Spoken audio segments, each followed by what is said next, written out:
You can still see the remnants from Stanley's science lesson with ice cream, science time with Stanley. I'm so grateful he did that for us. I was not even aware he was going to do that. I was very sick in bed for a few days, and he came upstairs one day and he said, I just made a video on how salt helps us to make ice cream. And I know what my problem is. I didn't take physics when I was in school. I had a very fixed mindset. I didn't see myself as a math or science person at all, and I only did what was required of me in those areas. And I did take chemistry twice. Maybe we should talk about that sometime. But there have been many times that Stanley will say, well, if you had just taken physics, you would understand this. So I know it's something that I probably still need to do. But until then, thank you, Stanley.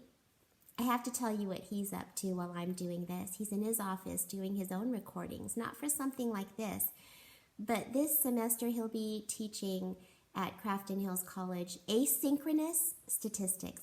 Can you imagine taking statistics completely asynchronously? No class time, one-on-one, no in-person time at all. He has 35 students. That's the maximum number. And he's been working so hard at recording all his lessons and trying to make them organized and interesting and engaging. He even used a couple suggestions that I made, so I was very happy about that. But let's all join in wishing Stanley and his students the best as they try to tackle statistics online. Today's topic is on assessment. This summer, I had the opportunity to have some standards-based grading training. And I am so in my infancy level of knowledge of this topic that I can't even speak about it. But there is something that I learned at the training, something that the instructor said that really caught my attention. She said, don't wait until the end to give your assessment, to the end of your unit. And she wasn't talking about formative assessments, because we do that along the way in a variety of different ways. We all do formative assessments as we go. We know that. But she was talking about the summative assessment. She said, plan it into your unit to do it before the very end so that you can spend some time on the other end doing reteaching and enrichment. And I just loved that. So I'm at the end of my first chapter on place value and rounding. And before I was at the very last day, so probably 2 days before I wanted to give my assessment, I decided to go ahead and give my pre-test. It was only 12 questions. I'm not into long assessments. I don't need that many questions, and I don't want to spend 45 minutes assessing when I can assess and teach.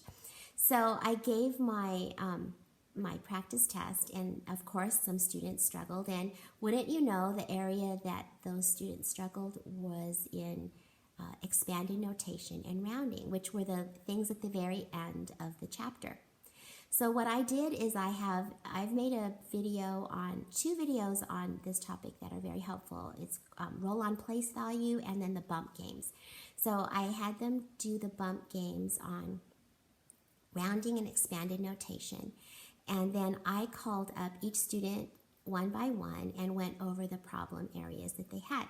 Now, the problem with this was I wasn't able to walk around and play the games with the students. But I thought that this time that I would spend one-on-one would be very valuable, and they really enjoyed it too.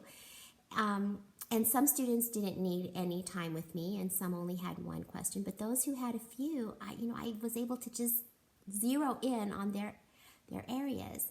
And then I'm going to spend a couple more days on those bump games, on rounding and expanded notation, and then I'll give my assessment. And then I have written it into my lesson plan book that I'm going to take an entire day. She recommended a day or two on reteaching and enrichment. And the way I'm going to enrich is, I'm very fortunate that I have a high school student who comes in to help me during math time. I plan my math time around when he's available. But you might not have, you might not be at a K-12 school, but perhaps you have a student that is a couple grades ahead of the grade you teach who maybe needs some community service or, needs an extra challenge, and they could come in and help you with providing some enrichment. Or maybe a parent would be willing every so many weeks to come in, and if you gave them what to do, I bet they would be willing to help you. You can do tiles. I'll do tile enrichment. Sometimes I'll have Dylan do a specific lesson. Like, they love it when he teaches them something for the next couple grades ahead. They think it's just so exciting to do big kid math. But I'm planning to do this all year long. With each unit, I'm going to, excuse me, as you can see, I'm still having some issues, but I'm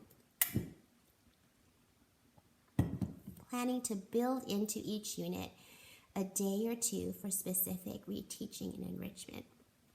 And I'm really looking forward to seeing how that works out, the results of that. I'll see you next time.